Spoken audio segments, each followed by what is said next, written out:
আসসালামু আলাইকুম ভিউয়ার্স, আপনাদের সামনে আবারও নতুন একটি ভিডিও নিয়ে আইছি। আর আজকের ভিডিওতে আমি দেখাবো যে আমাদের গ্রামের যে রাস্তা, অর্থাৎ রাস্তার মাঝখানে যে ব্রিজের মধ্যে কিন্তু কাজ চলতেছে। আর ব্রিজের কাজ হলো, এই দেখেন সাইড দিয়ে যে পিলারগুলো বসাইছে আর কি, এগুলো দিয়ে একটা ভীম হবে, আর ভীমের পরে এই সাইড দিয়ে ব্লক বসাবে, আর ব্লক বসানোর কাজই চলতেছে। আপনাদেরকে আমি দেখাই যে ব্রিজের যে কাজ চলতেছে।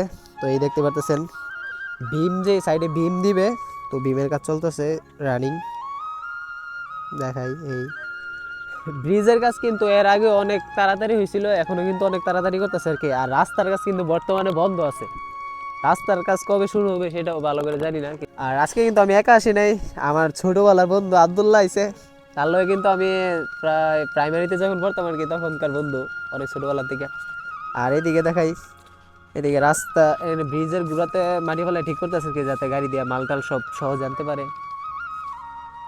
আর এই সাইড দিয়ে কিন্তু ওই দেখেন নিচে কাজ চলতেছে।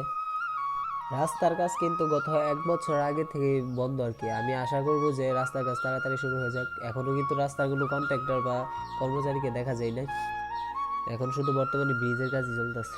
আর আমার আজকের ভিডিওটা বানানোর কারণ হইলো কি, অনেকেই আমার আগের ভিডিওতে কমেন্ট করছে যে রাস্তার কি অবস্থা, রাস্তা নিয়ে একটা ভিডিও বানাও। তো আমি ভাবতেছি যে অনেকেই কিন্তু রাস্তা নিয়ে ভিডিও বানাইছে আর কি, তার জন্য আর ভিডিও দিই নেই। তো এখন যেহেতু ব্রিজের কাজ শুরু হয়েছে, তার জন্য কিন্তু আমি আজকে ভিডিওটা দিছি আর কি। আমি অনুরোধ করে বলবো যে রাস্তার মধ্যে যারা কাজ করতেছে কি, রাস্তার যে মেইন কন্ট্রাক্টর, তাদেরকে রাস্তার কাজ শুরু করার জন্য। আজকের ভিডিও এই পর্যন্তই। তো এবার আমরা বাড়ি চলে যাব। আর ব্রিজের ব্লক দেওয়ার কাজ শেষ হলে কিন্তু আমি আবার একটা ভিডিওতে দেখাবো যে কেমন হয়েছে। তো চলেন আবার চলে যাও যাক। খুদা হাফেজ, সবাই ভালো থাকবেন।